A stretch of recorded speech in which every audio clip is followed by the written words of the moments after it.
Magandang araw, Lubowans. Narito na ang mga latest mula sa Bayan ng Lubo. Ito po ang Lubot ang Lao TV News Update. Matagumpay na naumpisahan ang isa na namang proyekto ng lokal na pamahalaan para sa ating mga kababayan. Nitong Webes na mahagi po ng libreng bigas para sa bawat pamilyang Lubowans sa Barangay Biga. Inumpisahan na ang pamamahagi ng libreng bigas sa bawat pamilyang Lubowan kahapon May 23 sa Barangay Biga. Pinangunahan ni Mayor Lota Manalo ang distribusyon katuwang ang Lubo Mayor's Action Center o MACE. 676 na pamilya sa naturang barangay ang tumanggap ng tigli 5 kilong bigas.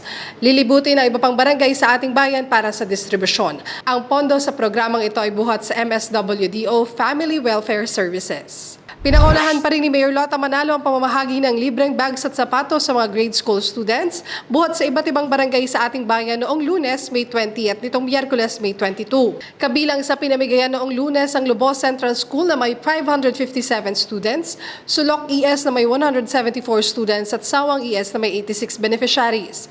Nito namang Miyerkules ay ang Malabrigo ES na may 106 na tumanggap na estudyante, Mabilog na Bundok ES na may 142 students at Lagadlarin Olo-Olo ES na mayroong 235 beneficiaries.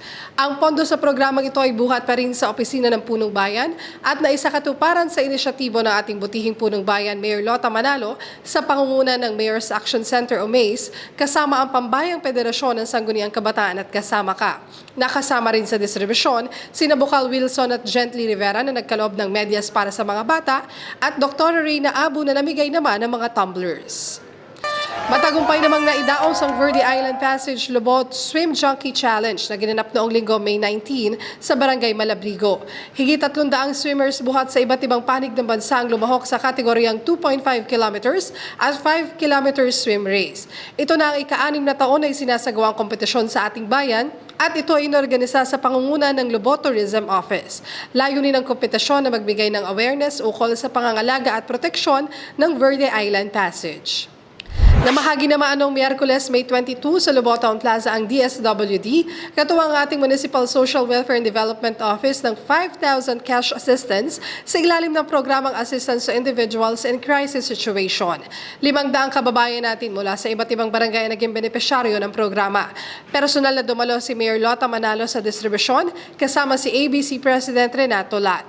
Ito ay sa inisyatibo pa rin ng ating butihing Punong Bayan, Mayor Lota Manalo at Vice Mayor Jerly Manalo.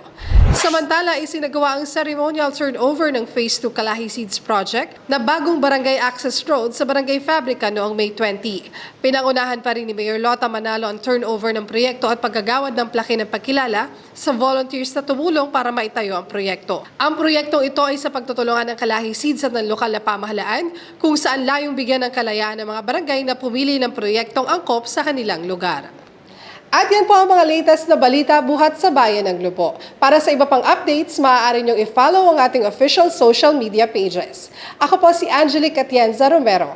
Muli, ito ang Lubot ang Lao TV News Update.